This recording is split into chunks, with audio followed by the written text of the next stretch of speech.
Knows Death, starring Nicole and Jemmy and Maria Q. Kane.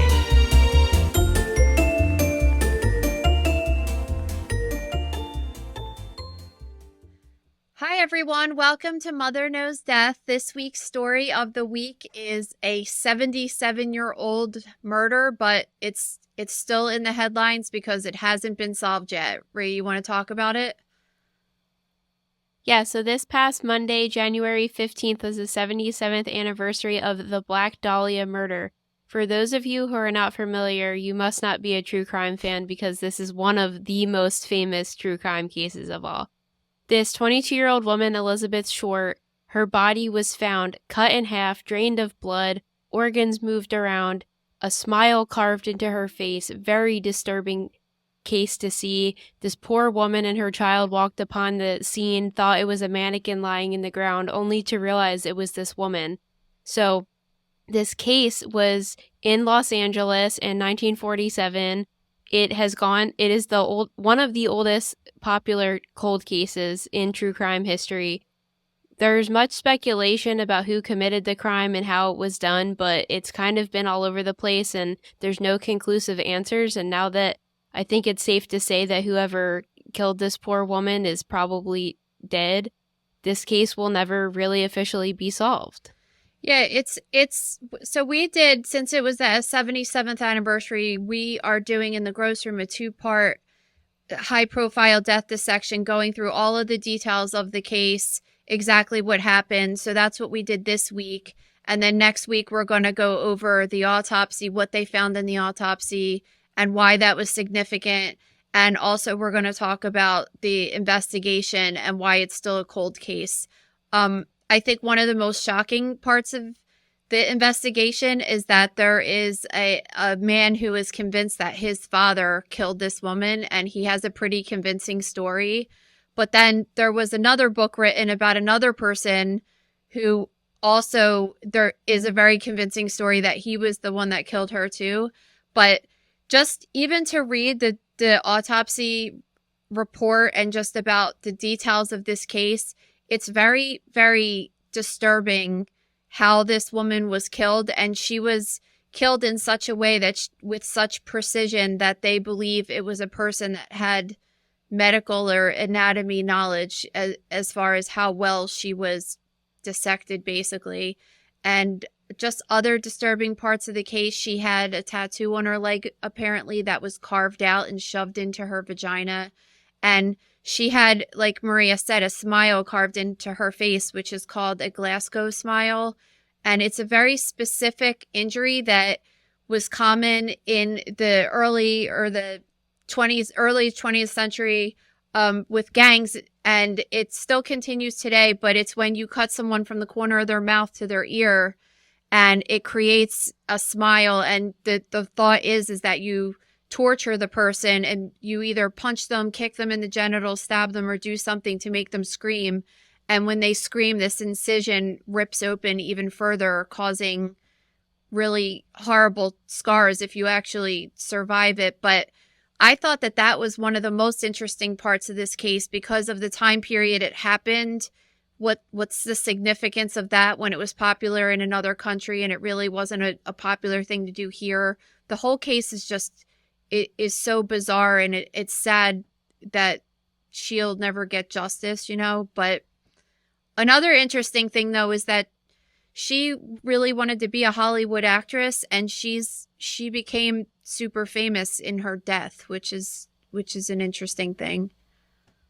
Yeah, it's very sad. And an element I wanted to talk to you about is, even though they've narrowed it down to a few suspects who each have convincing cases of why they're involved, so many people came forward and confessed to this crime. And I would love to have our friend of the show, Dr. Shaham Das, on soon to kind of talk about the psychology of why there's all these false confessions to crimes. We see this a lot with a lot of popular cases, that just people will come forward and make this confession that have nothing to do with it. And it's so bizarre to me that they're fending off sometimes hundreds of fake confessions. Yeah, that happened with John Benet Ramsey. Remember, some guy?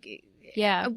That is true. We should make a note to talk to Shaham about that and see what he thinks, because it is very weird that I don't know if it's just people that are lost that want some kind of notoriety or something. But why would you confess to something that you didn't do and then possibly go to jail for it when you didn't do it? It's just like kind of a weird thing. Yeah, so it's really a bummer because even if the man that came forward that was a retired LAPD detective, he had said in an interview that he collected so much evidence that he brought it to his friends at the district attorney, and they said that there was enough evidence that if his father was still alive, they would have brought the case to trial. Saying that, though, it doesn't necessarily mean that that man would have been convicted. So it's, even though we could potentially figure out who did it with all this like online sleuthing and having all these people reopen this case, it doesn't really matter because whoever murdered her is now probably more than likely deceased. Yeah, and they got away with it, so her crime is just never going to be solved, and we're never going to know why she was killed and why it was so gruesome and horrific. We just don't see cases of this level that often, fortunately, but it's really sad to see that she became famous in the most negative way, and this case is definitely really intriguing, and I'd be interested to see if just more information trickles out over the years. We don't have that many cases in the celebrity section this week. Well, there was a lot of repeat stories about just Shannon Doherty, but we don't need to document every single moment of these people's lives and their anticipated deaths. But one story that stuck out to us this week was that an actor from All My Children, who was only 50 years old, died. Do you want to talk about him? His name's Alec Musser? Alec Musser? Did you watch this show when it was on? All My Children? Yeah. No, but like my mom did. How old could he have been on it? Because it was out when I was a little kid. I mean, they're talking about the soap opera, right? This is the show that Kelly Ripa met her husband Mark Consuelos on. They're both on this show. Oh, I don't know. Like my mom watched one of them, but like one of my friends growing up, her parents watched one of them too, like all the time. It was really weird. I just never got into them. I thought they were so weird. Yeah, I'm pretty sure this was on in the 90s, but anyway, this guy, Alec Musser, just died, and he was 50 years old, which is so young to die. His fiance is saying he had a severe case of COVID prior to his death, which she is believing to be relevant to why he's dead, but we're still pending an official cause of death, pending autopsy results, but he is very young to have just suddenly died. Yeah, she said that he had, he was fully vaccinated and boosted and all that stuff, but the autopsy will tell. I think it's weird that she's saying, I think that's why he died, because I'm like, wouldn't you know that he was in the hospital and wouldn't they have told you that was why he died? I don't know. Well, yeah. I mean, I'm assuming they're engaged, that she was involved in the process, but yeah, I mean, the autopsy will tell. They'll take sections of the lung and they'll do viral testing and they'll be able to figure out if, just because even if he is positive with COVID, that doesn't mean that that's what killed him. So they're going to have to see if that was his cause of death, or maybe, because not only does it cause like a severe pneumonia, but it also could cause clotting issues and stuff. So they'll see all that at autopsy. So we'll report back to you when we get the results on that. Yeah, and he died at his home, so I'm not really sure. They were also saying that he had just posted a couple of days before that he was surfing. As we know with social media, you could definitely be surfing and wait like 4 months to post a picture, so it doesn't necessarily mean he was surfing that day. But it is sad to see that he was possibly going through a really hard time and really sick and then suddenly died, and maybe the COVID kind of just knocked him off and he had some other underlying condition that we're just not aware of. So we'll let everybody know. And I'm not sure if I would use the word severe COVID if he wasn't even hospitalized for it. Maybe he just had a bad cold. I don't know, but whatever. Yeah, like there's no sense of speculating. We'll find out eventually. All right, freak accidents this week. This one is something that I really always think looks so beautiful in the air and want to do it, but I'm scared to death for this very reason. So, new fear unlocked, and new thing I learned also is that you could skydive out of a hot air balloon, but that's not even the problem in this case. Yeah, I didn't know that either, and I was just like, people are crazy. I'm not that brave. Yeah.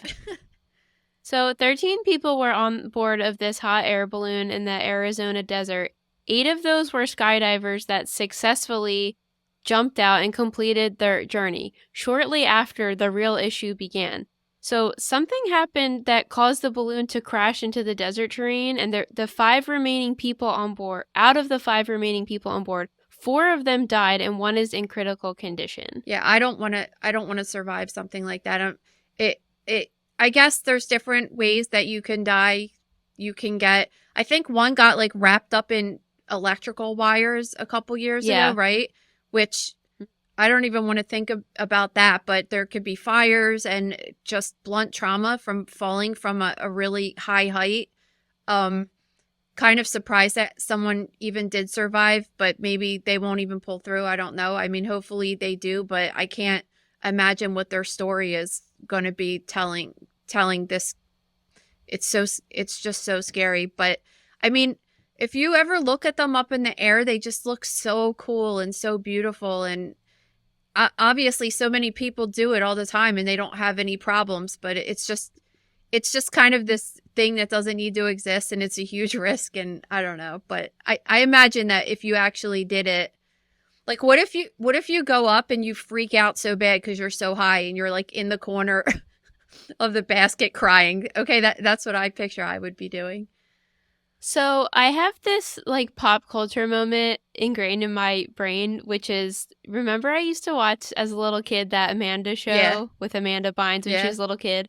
There was a skit on that show where her mom was lost in a hot air balloon somewhere, and they would show her floating around like wondering how the daughter was doing. And I feel like it was called Moody's Point or something. It was making fun of a dramatic show.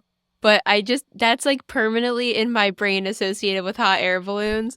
And I always think about that. And then we have the hot air balloon at the Philadelphia Zoo. Is that even still open? I don't know. I've never been on me one. neither. I didn't even go, because that one's kind of controlled because it's attached to strings. So it goes up like a certain amount and then it can't go anymore because it's attached to the ground. Every time I went to the zoo, it was like, it was not open, so I never got a chance to go on it. I don't even know if they do it anymore, but it's kind of lame. I also remember being a little kid driving on 76 and you being like, look, it's going up. You could see it. So as a little kid, it's cool to see. I totally agree with you. They're very beautiful. And do you ever see they do the hot air balloon festivals where there's a bunch of them in the sky? Yeah, I might be interested in just going and like looking at that, not really being involved any other way. I'm good, because there was another case where in Mexico one caught on fire and people got severely injured. Hot air balloons are like, they're so 80s. They used to like when I was a kid, they used to sell these posters that you would like hang up in your room of hot air balloons. You know how like unicorns were popular? It was like hot air balloons were all the rage. It's kind of funny. It's a popular nursery theme right now. I've noticed a lot.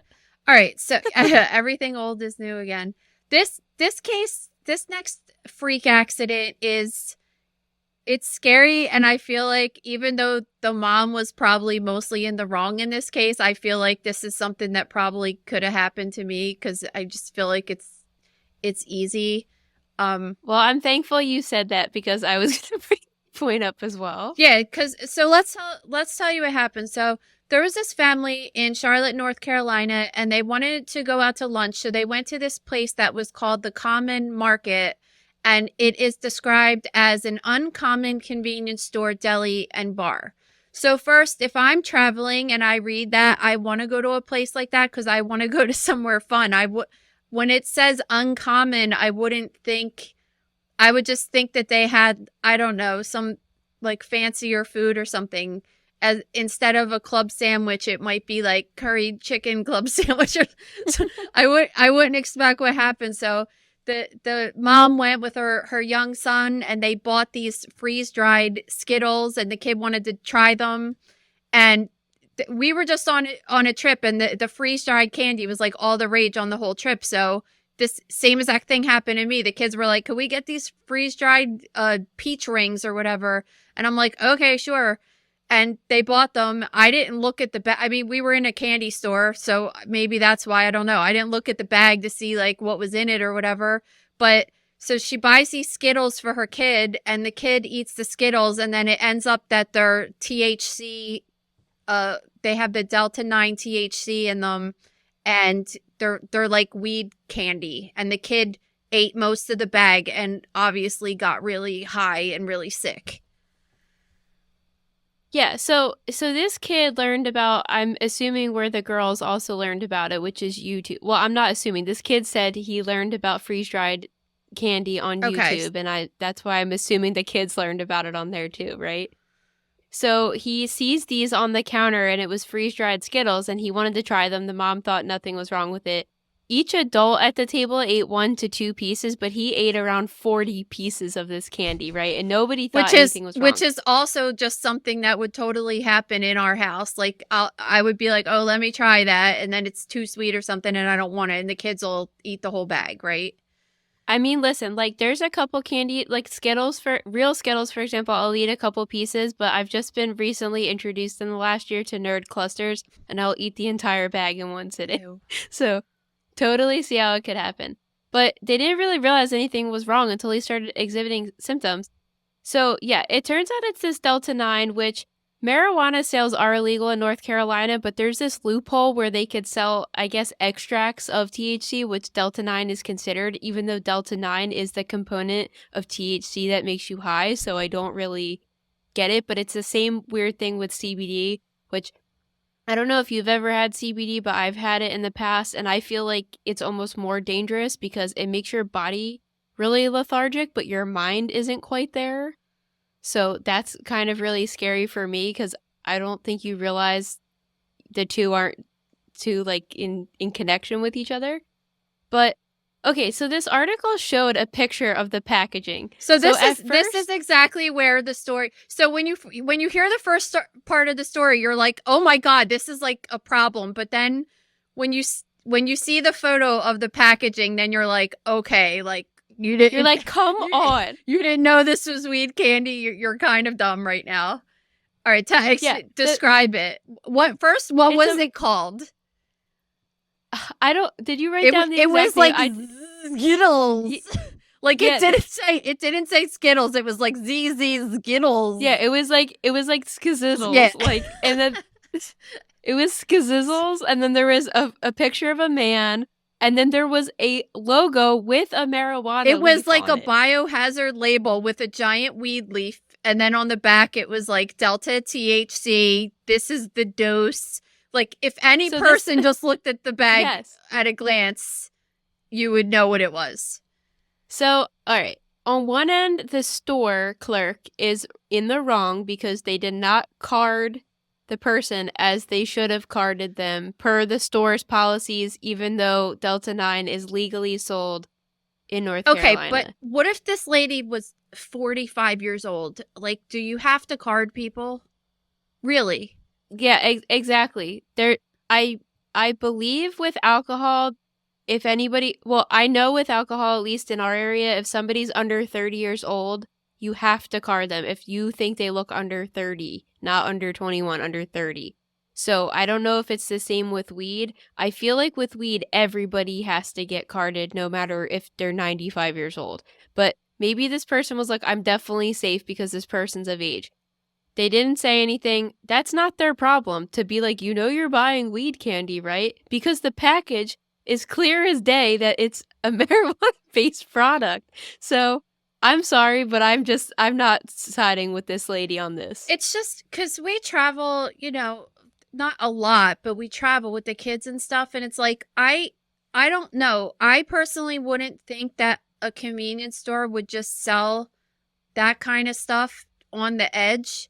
But I also don't know if I would just like let them have something that wasn't like a familiar brand or something. I don't know, but maybe I would. That's why I say like, this well, potentially. They're saying only after the kids started exhibiting symptoms did somebody in the family member read the packaging and discover what it was. It is funny though that they were saying that a bunch of adults at the table, so they were passing around this bag and not one person was like, wait, why is there a giant weed leaf on here? And why isn't it called Skittles? It's called like Skizit, whatever it was called. Yeah, like Skizzles. skizzles. Yeah. I'm sorry, but if you've ever had any candy or anything that has weed in it, no matter how delicious it is, it has that gross tinge of Yeah. it. And I It guess just does not taste the the mom same. said that the kid started having all these symptoms and she was like blowing them off saying you have to go to the bathroom or something. And then the kid said something that the water didn't taste right. And then she said that she had heard that was a sign of poisoning. And that's when she was like, oh my God, I got to take this kid to the hospital, and took the kid to the hospital. So at the hospital, he slept for 17 hours straight until he was released. So it is a shame because a 6-year-old should not be getting high, but I think we could agree that both sides have some wrongdoing. Yeah, I mean, I think it's funny. Like, it's a funny kid's story. It'll be like, oh, remember that time like mom got me high? One of those yeah.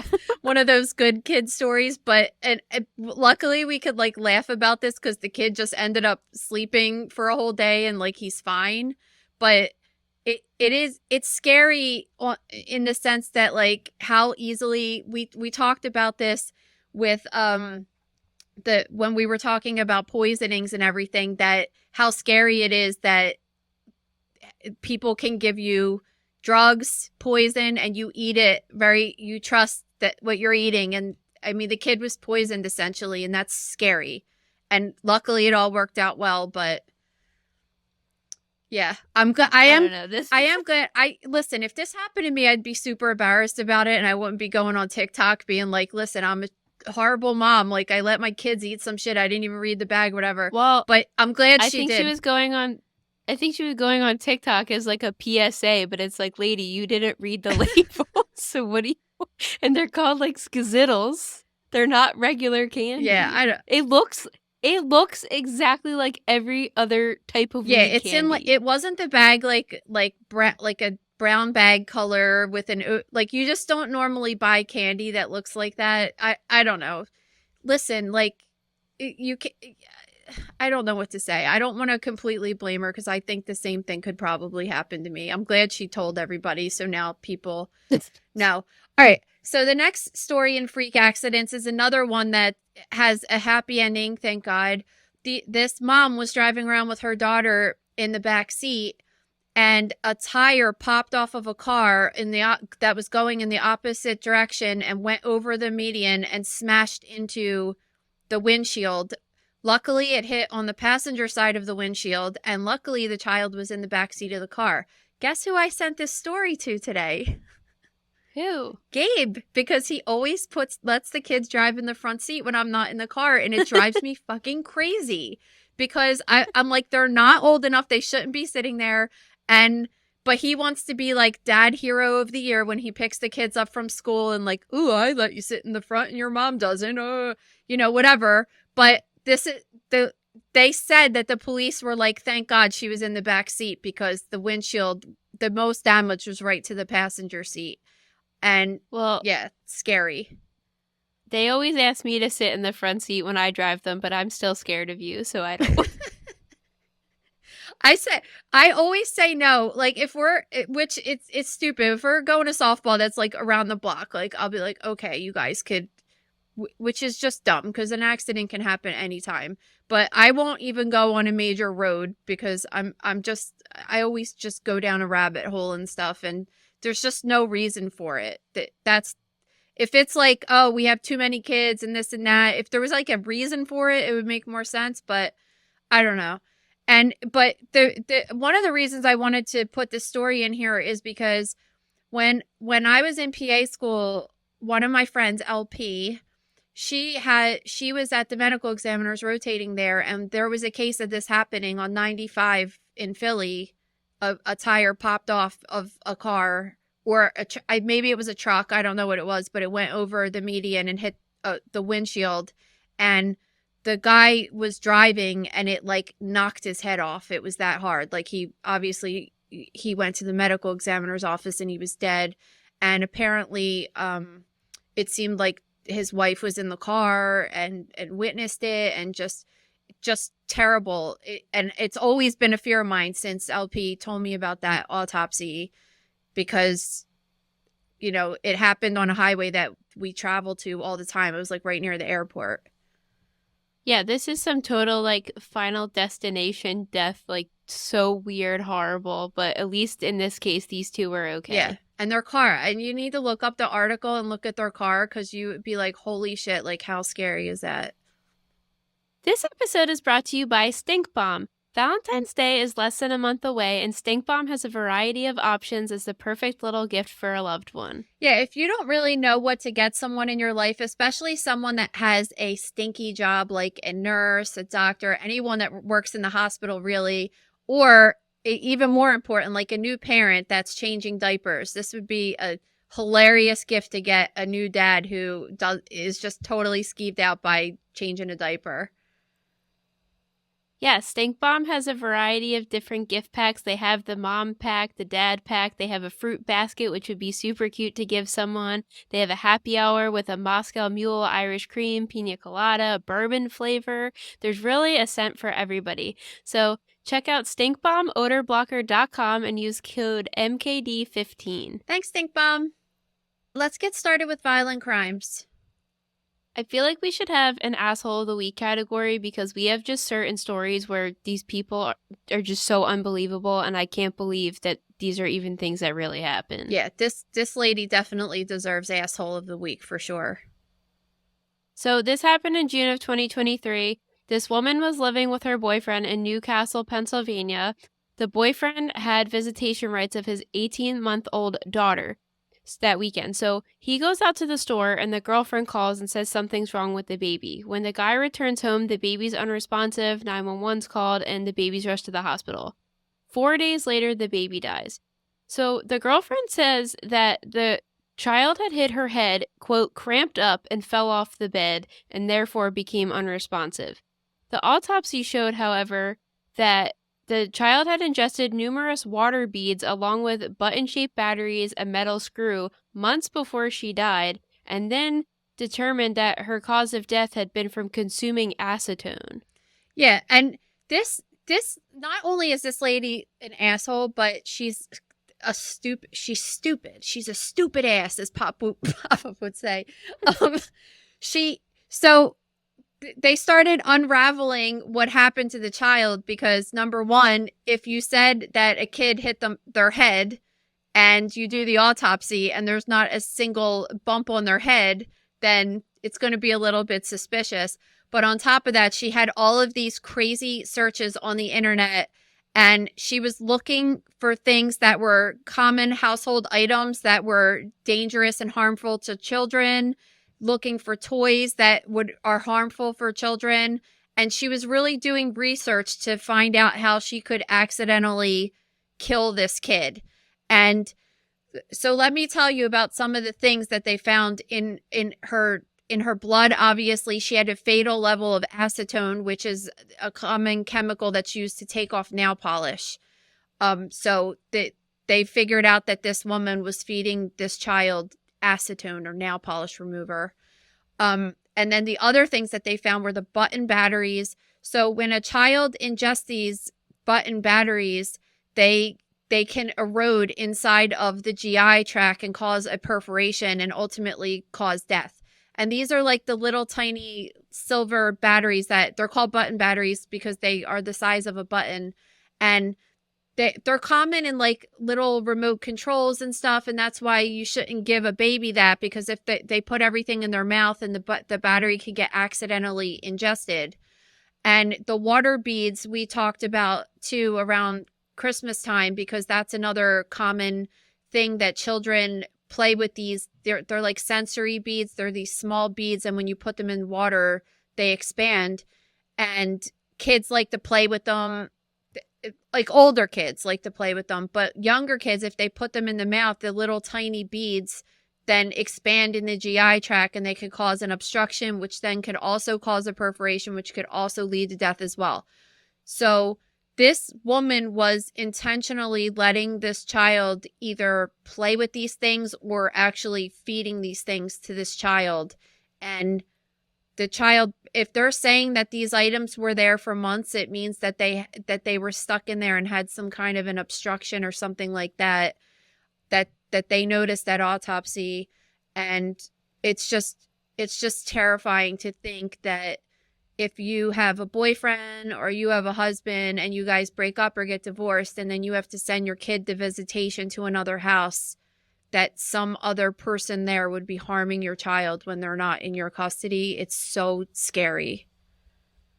So now this woman faces homicide charges, which is why it's relevant this week. And they said when they read the charges, she just stood in court totally emotionless and blank face. So that's really nice to hear. What is wrong with these morons that are searching that they think that they're going to get away with this stuff and they're searching it? Like, you're 20 years old. You don't know how the internet works by now? Really?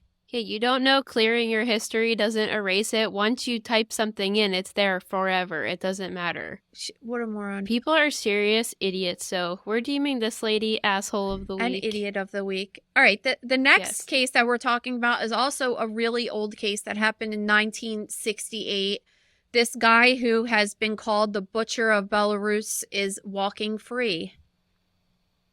So this guy, Vincent DeRosa, when he was 16 years old in 1968, he kidnapped a 4-year-old child that lived in his neighborhood, slaughtered her, and stuffed her in a suitcase. This is really disturbing because he also joined the search party for the little girl, which I also think would be a really awesome topic to bring up with Dr. Doss. Why do these killers join search parties? I know Jeffrey Dahmer took part in some of his victims' search parties as well. And then the girl's body was eventually found in the attic of his family home in 1968, 11 days after her disappearance. And so first, in this case, he went to jail until 1975, so for only 7 years, and he got released when he was 23. At the time, he was only charged with manslaughter, which I think is very, very bizarre, because this is definitely a first-degree murder. We don't really know what I really couldn't find if he ever said what the motive was. He kidnapped her and said apparently that she was like talking too much, so he shoved a rag in her mouth, and I don't even know what her cause of death was, but her neck was broke, her bones were broke. I don't know if she was asphyxiated with this thing he said he stuffed in her mouth and put her in a suitcase. Apparently it didn't seem as if she was sexually assaulted, but why did you do that? Why would you just kidnap a child? Apparently they were sitting on the stoop and the mom went in the house or something to go to the bathroom. And then she came out and the kid was gone. And the most fucked up part of this is that her brother is still alive, who's now obviously an old man, and said that the mom cried every day of her life after this kid died. I mean, the children, the kid that died had siblings that were only 10 and 12 years old. The dad cried. I mean, like, think about how this ripped apart an entire neighborhood and an entire family for the rest of their life. Like, this woman cried every day of her life until she died as an old lady. Like, how horrible is that? And then this guy got out of jail a couple years later. Well, I'm wondering if because he was technically a minor when he committed the crime, if that's why it was a lesser sentence, but it's absolutely disgusting to serve 7 years for taking a child's life. So, shocker, 15 years later in 1983, he then killed an 18-year-old foreign exchange student after he went disappearing after a night of drinking with this guy and buried him in a shallow grave in his backyard. So his brothers 2 years later were digging in the backyard and find skeletal remains and their brother's glasses with the skeletal remain, which kind of sealed the deal that he did it. So then he got sentenced to 25 years to life in prison. He has served 35 of those years, and now he has been granted parole at 72 years old, and he will be getting out of jail again. Yeah, I can't wrap my brain around it. I just can't. And really, I do like how I see things changing, because you see a lot of kids that, I think it was in Philly last year, like a bunch of kids beat to death this guy with a traffic cone or something, and they're getting charged. And I'm glad that they're starting to be like, all right, a kid that's 16 years old can get charged with murder now, because when you're 16, although your brain is not developed and you do dumb shit, I don't think that you do dumb shit like kill a person. You know what I mean? Like, I think that there has to be a distinction, and I'm glad that they're not just making this blanket rule, like, because that's how I feel like it used to be back in the day. Like, you're under 18, it doesn't count kind of thing. And imagine, I just think about this little kid's parents. So in 1975, it wasn't even that many years later, their kids weren't even 18 years old yet, probably, and the guy got out of jail again. They must have been terrified. Well, and who knows what he did in between the 15 years that he wasn't caught. I'm sure. Like, he was a saint. I don't think you just go on break. No, exactly. So, back to your point earlier, the first victim's brother is still alive and says that nobody notified him he was out of jail. He's scared of this guy getting released. 72 years old is not that old. You know, when the Golden State Killer was arrested a couple of years ago, he acted like this frail old man, and they had videos of him in the jail being extremely active. And it was really scary to see because this guy could still get out and commit a crime, no problem. It's not like he's 95 and on death's door. Like, you just don't know. And it's really scary that they're just letting this guy out again after they already proved that he was released and killed again. Yeah, and it's not like, oh, it was, he killed someone, like, I don't know, it was a bar fight or whatever, and there were witnesses, and the guy died by accident. Like, think about this. We talked about this last week, the SEPTA train. Those two people were fighting on the platform, and he punched the guy fell backwards and got ran over by a train. That guy didn't, I more than likely will say that guy didn't go on the train platform that day planning to push a person in front of a train and have them die. It seemed like it was like an impulsive fight that ended up, and I believe he punched the guy and then the guy fell backwards. Like, he didn't push the guy. Well, that's manslaughter. That's a death resulting in a reckless action. Yeah, so that's why I don't understand. It has to be because he was a minor when he committed the first crime with the child, because that is first-degree murder. He took her with the intention of killing her. Yeah, I don't know. Like, how could you think that a person could ever be rehabilitated that thinks it's okay to just take a child off of a step and freaking kill them and jam them in a suitcase? Like, I'm sorry, but I feel like those people just need to be away for life because they're just ruined. Like, there's no coming back from that. Let's get into the medical stories this week. So this Turkish doctor is selling weight loss, quote, holidays, which I believe is a vacation in American speak. But he told an undercover BBC reporter that she needed to gain weight in order to be eligible for a gastric sleeve surgery. So can you explain the unethical nature behind this decision? So this medical tourism is a really hot topic right now because surgeries are becoming really expensive, and especially plastic surgeries or cosmetic procedures. And people are deciding like, hey, I know in America I could get a Brazilian butt lift for $10,000, but if I go to Mexico, I could get one for $2,000. And you get what you pay for kind of thing. You don't know the regulations in the different countries that you're traveling to. And this story takes place in the UK, and they were specifically talking about like medical weight loss surgery, sleeve gastrectomy, which is when they cut a portion of the stomach off to make the stomach itself smaller. And what happens during this surgery? So in America, for the most part, that's covered under health insurance if you meet certain criteria. And apparently in Turkey, they won't do the procedure either unless you meet the certain criteria, which they shouldn't do it anywhere because you don't need it done. It's a surgery that's to combat obesity, right?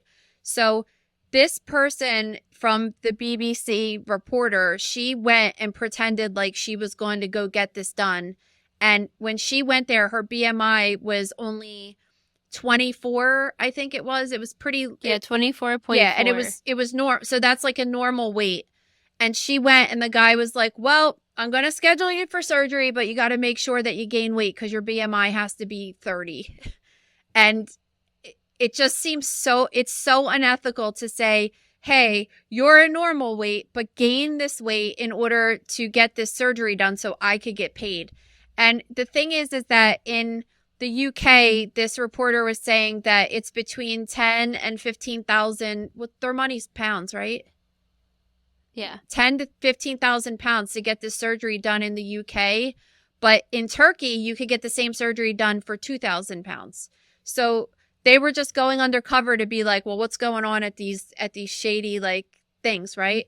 And she said that she went for the consultation and she said that her BMI was 21. She said they never weighed her. They never asked anything. So it looks like this whole entire thing is to get people in. This doctor's going to get paid $2,000 to do this procedure. And he doesn't give a shit about you. He doesn't care if you go home and you drop dead or anything. He's getting his $2,000. So he's just telling you like, hey, I only could do this surgery if you gain weight. So it's really kind of outrageous, to be honest with you. Yeah, you kind of get what you pay for in these circumstances. It's better to like do the research and make sure you're getting a really good practice instead of just getting the right price. I mean, listen, a lot of people do this all the time. They go to Brazil, they go to Mexico, and they get things done and they have no issues. And it's like they saved a lot of money, right? But there's horror stories, especially with the Brazilian butt lift situation of just people dying, necrosis, all this crazy stuff happening because you just they don't have the same regulations as here, but there's definitely a lot of countries that have the same regulations that we do, and it's safe to get surgery in other countries, but you just don't know what you're getting if you're just going on a vacation to get surgery. So it's probably best not to do it. Okay, let's talk about this Tide Pod Jesus situation. Christ. So I feel like when I was in college, the initial fad started where people were taking videos and putting them online of them chewing them and gagging to see how much they could handle. And then we actually have a cousin that knows somebody whose child died eating one by accident that fell on the ground. I forgot about that. Well, So so the reason that laundry pods are back in the news is because some politicians in Taiwan, they're having an election. They decided to give out, as you know how like JFK would give out pins with his name on it during the election time and stuff. No, in Taiwan, they're giving out Tide Pods. And this is another situation of if you guys are in the grocery room, we link all the stories we talk about so you could easily see all the pictures we're referencing. But this is a case where I looked at these pictures and Tide Pods look like detergent to me, and these did look like candies. They looked like little fun syrups in plain pouches. And some people that have maybe never seen detergent pods before would have absolutely no idea what this would be. It definitely could very easily be mistaken by candy, especially by the 80-year-old man and 86-year-old woman that in Taiwan that consumed these. Yeah, as and like who exactly, like even in, let's say that even happened in America or happened anywhere, like why would you think that a political candidate was sending you laundry detergent? Like, it's kind of rude. Like, does he think that they need the detergent? I don't even know. I don't even know what would be behind it, like why they would do it. But like Maria was saying, the photo shows it does have that little disintegrating like wrap that they have on the outside of them. But it's like two little ones, and one was green and one was blue, I think. But I could see that an elderly person could think that that was a piece of candy of some sort. I mean, obviously you would know right away that it wasn't, but it's too late. These things are filled with polymers and ethanol and hydrogen peroxide, and they're toxic. And when this was happening, this was like a popular thing that was happening. Back in 2018, it was blamed for 10 deaths, and 2 of them were toddlers, which you could understand that would be appealing to a little kid. But 8 of them were senior citizens with dementia. So apparently that's a thing. They're saying they're trying to get these laundry pods banned completely. I think this could be solved with a little stamp on it that says detergent. Like, I don't think they need to be banned. It does not need to be banned at all. It just needs to be in... Because if you go through your cabinet, especially your cleaning materials, everything needs to be banned because a kid could die from eating any of them, right? You have to keep it closed and not available to children. That's the parent's job, right? I do think, however, that politicians should not be giving them out as party favors. Like, That should be banned. The practice of Tide Pods as candy favors should be banned. I'm okay with that.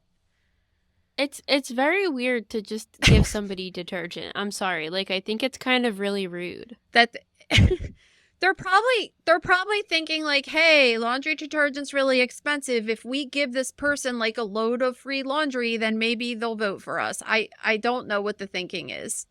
It's so bizarre. It's so bizarre. I don't blame these people. They were elders and they didn't know better, and it does look like candy. So, agreed. All right, this next case is messed up. Again, this happened back in 2018. So there was an Asian couple that spent over $100,000 to get IVF treatment so they could have a baby. And the woman got pregnant and was told that she got pregnant with 2 girls. And shit started unraveling real fast when she had her ultrasound done, and they were like, congratulations, you're pregnant with twin boys. So that was when they first started questioning the IVF clinic, like, hey, I thought you said you put 2 girls inside me and I have 2 boys inside me, and they kind of denied it and blew it off. But the ultimate test came when she gave birth to 2 boys that were not only male, but they were white kids when this was an Asian couple. yeah, and the most messed up part of this was they were forced to give up the kids to the true biological parents. Yeah, so how horrible is that? Yeah, going through an entire pregnancy and then finding out quite early on in your pregnancy that something might not be right, but still going along with it, going through the whole pregnancy, giving birth, and then having to give the babies away. And the true biological mother to these embryos was also mistakenly implanted with somebody else's embryo, but that ended up in a miscarriage. Do you So think, like, this fertility clinic is all over the place. I would be so scared if I had IVF or something, just having in the back of my mind, like, was that, did someone there screw that up? Because how crazy is that?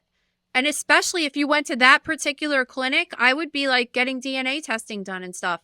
I mean, it doesn't matter ultimately if you love your kid, it's your kid, whatever, but it's you would also want to know if your biological child was being raised by someone else, right?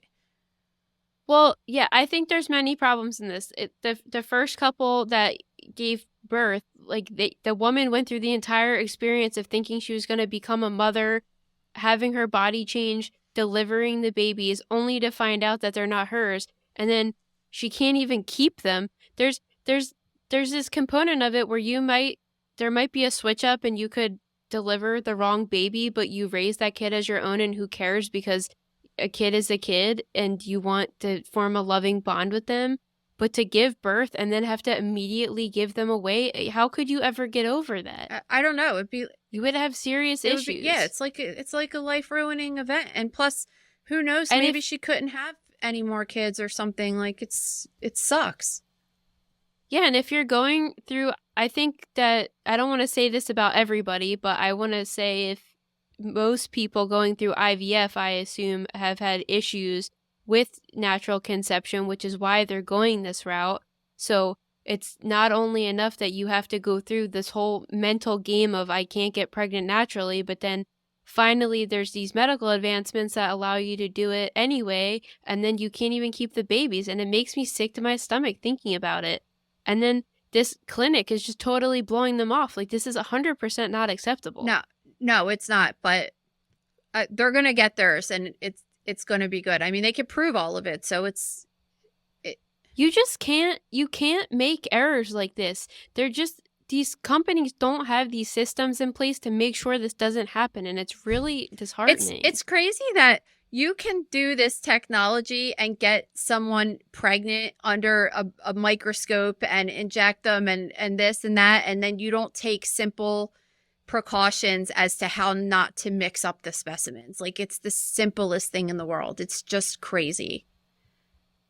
Well, I think everybody is just so vegged out, and I find it funny because I get made fun of so often because I have my journal, that I religiously schedule out every week, and all, like, everything in my life, and everybody thinks I'm a psycho for doing that, but that's how you run a business and you keep things together. So I think some people need to take more A-type and anally organized people to be kind of controlling these systems, because I just don't see how this even is possibly acceptable. So you're saying you wouldn't put like me in charge of the freezer at the embryo clinic? I don't think I would, and it's nothing against you. I just think I'm more organized than you, so if the job was between the two of us, I would think me, the spreadsheet queen, could keep a little more organization going in that system. All right, so this next story I wanted to talk about because this situation has happened to me before. Do you want to get started on it? Oh my god, as I was reading this, I was sweating. This 22-year-old woman went to the bathroom around midnight and nothing was out of the ordinary, and then an hour later goes back and realizes her legs are turning blue. So her and her partner call an ambulance, and the medics thought she was having a blood clot, and as they're going through the medical process of getting to the hospital, her fingers start turning blue as well, and she's freaking out. Nobody knows what's going on. So hours pass, and her legs start then turning black, and they think they're bruised. They put her on a blood thinner. Nobody could figure out quite what's going on. But it turns out that the dye in her leggings was rubbing off on her legs, which was turning her legs black and blue. It's seriously, like, this has happened to me because I wear black jeans almost every single day of my life. And if you're outside and you get like wet in the rain, or if you sweat or something, it stains your skin sometimes. Blue jeans do it too, right? And I remember I had like those like really dark Levi's, the like old school color ones, those really, really dark blue ones. I had them once, and like I pulled my pants down to go to the bathroom and my thighs were like all blue. And I was like, what the fuck? Why is my skin such a weird color? And then I was like, oh, I saw it on my fingers later. And I was like, oh, it has to be from my pants, just from like sweating or something. And I'm sure this has happened to so many other people, just not this woman. But you start reading the story and you're just like, oh God, this lady was having a blood clot while she was pregnant, PSA. And then all of a sudden it's like, oh, it's because of her pants, the dye in her pants. I mean, best case scenario for the situation, she posted her this whole story on TikTok, and it's gone viral, obviously, because it's hilarious. And she's like, I'm so embarrassed to talk about it. It's true. She is giving some information, because like if this happens to someone else, then they would save themselves embarrassment going to the emergency room for absolutely no reason. That's just like a roll back over and go to bed thing. You know what I mean? And look at all the drama it caused. Oh yeah, totally. So at least this is a good situation coming out of it and funny to talk about. But I've definitely been in that position as well. So I feel like most people that wear black jeans or leggings totally can relate. It's true. All right. In other death news, we have one story this week, which is a story. I don't believe that we talked about it on Mother Knows Death, but we have talked about it in the gross room for sure. That it involves a funeral home in Colorado called Return to Nature that started around 2017, and their mission was to offer people green burials, which is without embalming fluid, and also cremations. So do you want to tell them what bad shit they did? Yeah, so the police were getting all these reports of this absolutely horrible smell coming from this building in Colorado. And so in November, the owners of this funeral home were arrested. Well, first of all, they fled to Oklahoma trying to avoid prosecution, like you could possibly do that in this case. But investigators entered the Colorado funeral home and found 200 abandoned bodies. There was stacks of partially covered human remains, bodily fluid several inches deep on the floor, flies and maggots in the whole building. How absolutely disgusting. Can you even fathom what that would smell like? No, I can't. But I mean, technically, it is a green burial without embalming fluid. Yeah, but this is where the problem comes in. It's not cool. There's a lot of problems, trust me. A lot. Well, maybe if these people had stink bombs and they could avoid these Yeah, I hope that the police that showed up and had to, and also all of the investigators that had to take all these bodies and examine them and identify them. So 23 of the bodies were from 2019 and 61 of them were from 2020. The messed up part is that some of these families had received cremains of their loved ones, supposedly, but it turns out that these people were sending them concrete mix. It's instead. So messed up. Like there was one story about a woman that thought her husband was military, he was a vet, and thought that he was taken care of at a vet cemetery, and they didn't even it's not even him. Like it's just so crazy to think about that. They also found animal remains, so I'm assuming that they were trying to push off like dead animal remains as human as well, giving them to people. They were saying that this was a mixture of infants, children, adults, and it's like their marketing is like, hey, we're not going to put all these chemicals into your family member. And I mean, I guess I don't know what their plan was, because technically they're not doing that, but like, what were they doing? They were just going to plan on, like, what was their plan? So, it just doesn't make any sense.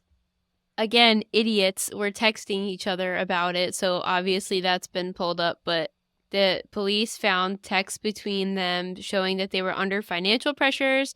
They had fears they'd be caught for mishandling the bodies. One of the co-owners, the owners were also a married couple. So one of them suggested getting rid of the bodies and digging them in a big hole, or setting them on fire. Yeah, they were going to dig a big hole and put lye on them to digest their bodies. I mean, what do you think? Like, I want to know what their business plan was. Like, all right, we're going to offer these green funerals. Like, number one, well, we are interviewing a funeral director this week or next week. So we're definitely going to ask these questions. Like, when you open a funeral home, like, aren't there regulations? Isn't there some kind of board coming in and checking to make sure you're doing what you said you're doing and you're following all of these standards?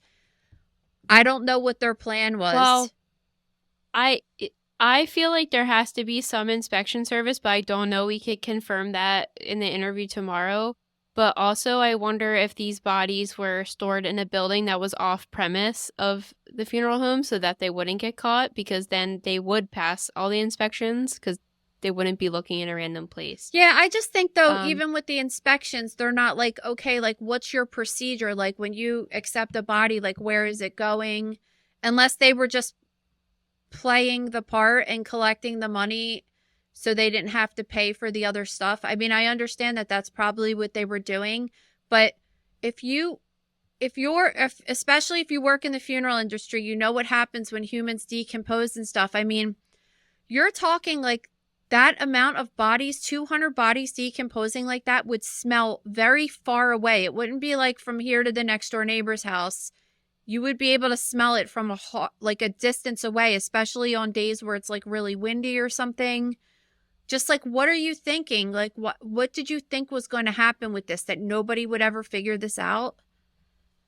I think about how psycho the restaurant health inspections are, and it just makes me wonder how some of these other industries don't get in trouble, because the restaurant industry is so psychotic with the inspections. I remember this one specific time, this bar I worked at, we got fined because our shelves in the basement that didn't hold any food on them weren't painted. They were just raw wood. And they had to they like failed us and had to come back for that. And then I think of this funeral home that has 200 decaying bodies for multiple years in a back room shoved somewhere, and how they just kept going. I mean, 2019 was 5 years ago. Also, like, just them, like, you're just showing up to this place and like throwing a human on top of a pile of humans. Like, you're like missing a chip, dude, for real. And then you think you're going to go to Oklahoma and you're just not going to get charged. Like, at least go to another country, you morons.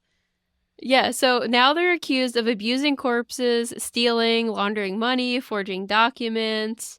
They're charged with approximately 190 counts of abuse of a corpse, 5 counts of theft, 4 counts of the money laundering, 50 counts of the forgery. They are absolute idiots, and I feel really bad for the families that don't have their loved ones like real remains, and they essentially got concrete mix. That, It's really that horrible. actually is like, you know how we always talk about things that we could just like live our whole life not knowing? Like, I just wouldn't even want to know.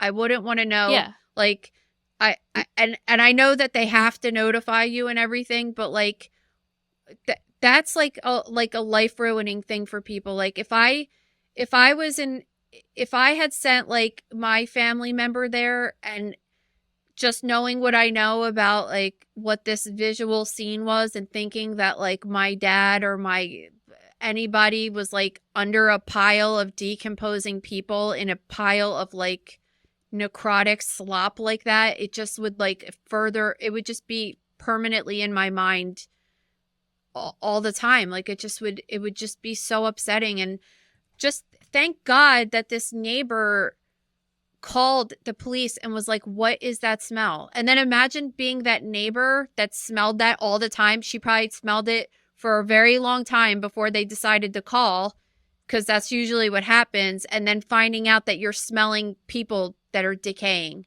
It would make you physically sick, right? To think that you were smelling that in your house. Well, on that note, the Emmys were last night, and this episode, remember last year they made that Jeffrey Dahmer show? Yeah. There was an episode nominated for Best Writing, and it was called Bad Meat, and it was when his neighbor called because the smell was so bad in the apartment. And I thought that was going to win because that was a truly compelling episode, the way it was written. And that's all I could think about is that lady calling the police all the time saying it smelled so bad and then blowing her off. And then finally they're like, oh, this guy's just been killing and eating people for years. Yeah. I mean, thank God, though, that this person called, because otherwise these people might have continued to get away with this. I mean, how would you... I think I remember reading a past article with people saying, like, when you get cremains of someone, if you've never seen them before, how are you supposed to know what they look like? They actually look quite... I would think, like, prior, like we watched Meet the Parents the other day. Remember the part where he pops the cork off and it hits the mom's urn and the urn falls on the ground and the ashes are there, and then the cat pees on the ashes? Yeah. That's not what cremains look like. They're usually like a little bit more like chunkier.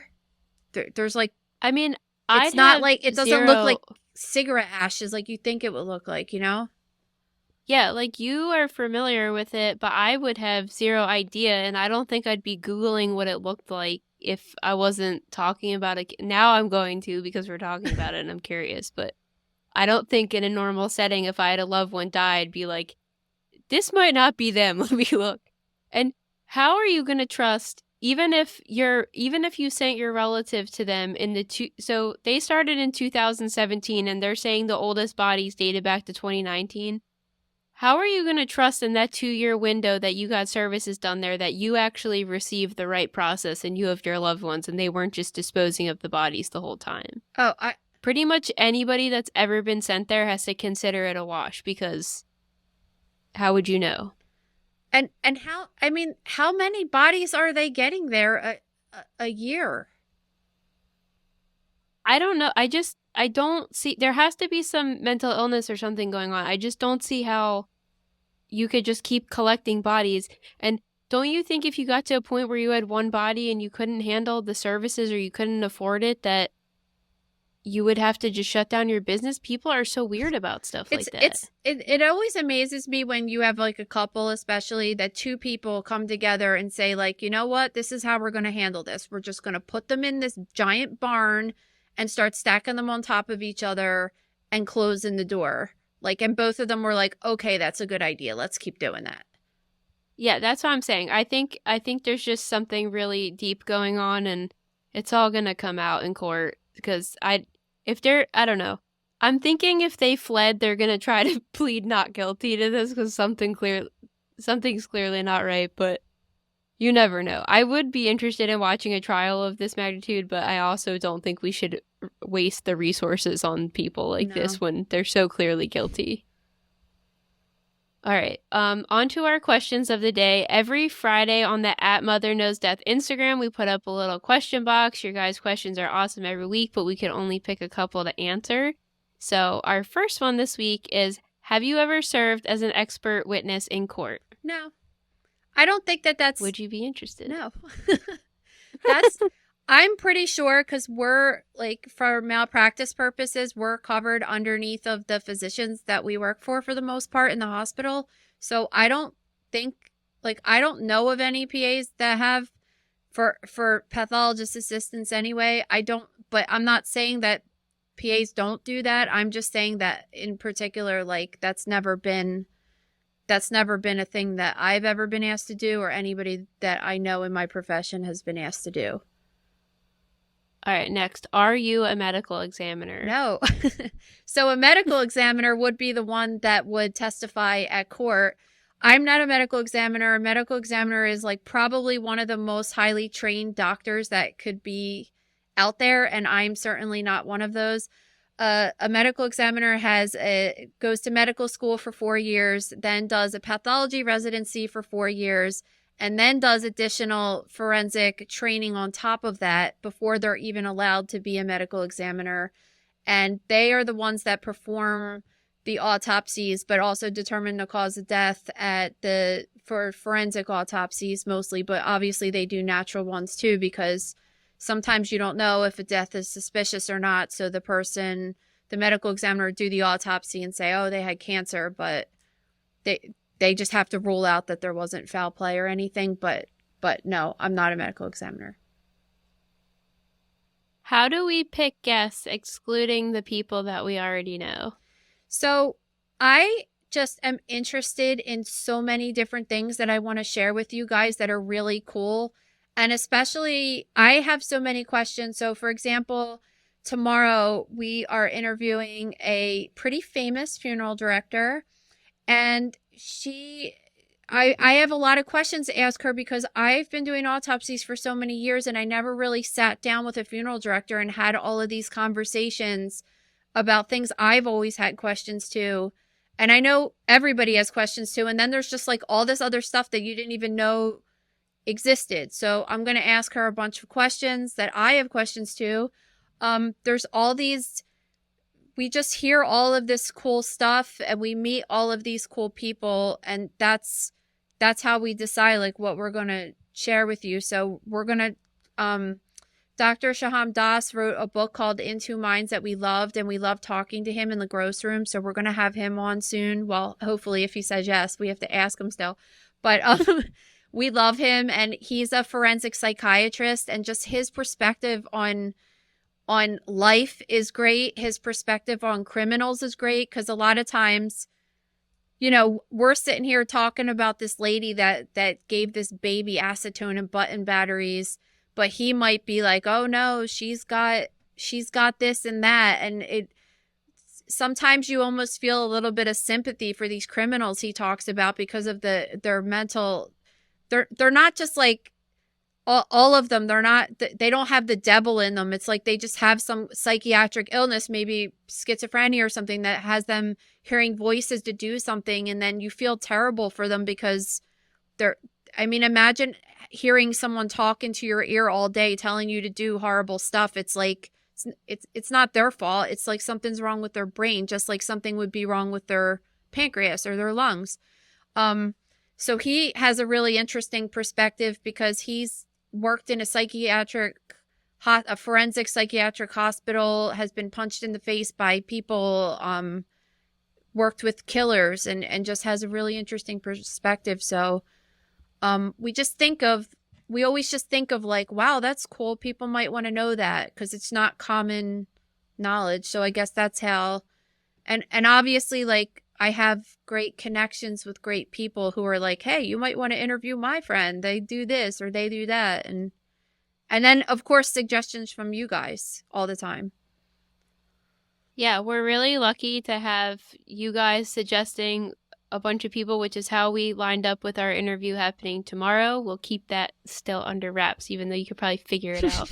But, and then we have our awesome family friend, Michelle, that really helps with a lot of this stuff. And you know, we like to offer unique perspectives, and especially me as a layperson, I've learned so much from your interviews with people, especially your interview with Dr. Stephen Lynn yesterday. I learned all this crazy stuff about how leaky gut and dental issues relate, and sun exposure, and my mind is blown. So it's cool to really expand on some of these stories that we only have so much time to get into and take a deeper dive on them. Yeah, so that's it. And if you guys have any suggestions, like, obviously we're on Instagram, that's our biggest platform, but like, we don't know every influencer that's doing cool things, or just writing cool books or anything like that. So if you guys have any recommendations, we're always open to hear it, because we just want to share all the cool knowledge. And we like to go on other shows too. So if you think we'd have a good spot on somebody else's show, you should let them know you'd like to hear us on there. Totally. So, all right. Our last question is, what are each of our roles within our business? Well, Maria's the boss, and I have to ask permission. Barely. But yeah, I guess I make most of the content. I would say that's my particular job, is just like coming up with the ideas, writing all the stuff, writing all the Instagram. And then I come up with other ideas that I bring to Maria's attention to say, like, hey, could we do this? Obviously, it's like, I'm a person and I'm married and I have 3 kids, and she's a person and she's married. So there's only so much time in the day for us to do stuff. And I have ideas of like what I want to do, and then we have ideas of like what's realistic to do, because a lot of it is like, we're the only ones that could do it. I don't know if we could really delegate certain things to people. We did, like, recently, not even recently, maybe it's been like a year now, that we hired Michelle in the gross room, and she's writing articles for us, and she has a completely different perspective than I do. So it's great. She's actually, I feel like she's a much better writer than I am too. But she writes about all sorts of interesting topics too. But mine is more from a perspective of working in the lab and doing autopsies and what I would look for and what I would see. And she writes just from a different perspective. So that's cool. And Maria writes articles sometimes too. Maria helps. Well, I like to stick to more historical things that don't require so much medical background, because I feel like that's your expertise. I like to write articles. I wrote one about the Great Smog in the 40s or 50s in England. They covered it on The Crown, and that's where I initially saw it. So I like to write about stories like that have a historical component, but you could kind of just discuss what happened versus getting into all the nitty gritty like you usually do. So that's where I try to come in with cool facts. And then I would say you're the front end, I'm the back end. You do all the content stuff, and I do a lot of the behind the scenes stuff, like editing this podcast, setting up the meetings, making spreadsheets for everything, organizing the calendar, doing all of that. So we both have very different personality types when it comes to doing things, but I think that this flow works for us. And the benefit of being a mother-daughter duo is that when one of us messes up, we could scream at each other, but we still love each other at the end of the day. So that's the kind of plus of working with family in that sense, is you could scream your head off and not worry about some HR complaint, because I am HR, so good luck. Yeah, and it's just, we just have a back and forth all day. Like, even if I'm writing, like yesterday I was writing the first part of the Black Dahlia case, so I'll just scream across the room and say, hey, look this up for me. Is this something that we know about? Like, I'll just, because I didn't know even about this Glasgow Smile thing, and then I said, hey, Bree, like, what's up with this? I feel like this wound is weird. It's significant. Look it up. What is this? While I'm writing something else. So there's like a lot of back and forth stuff we do. And Maria does all of the AV stuff. Just getting the podcast together. She makes the clips. She set up the videos. She set up the platforms that we use. She does all like that technical stuff. She does the whole entire Gross Room website too.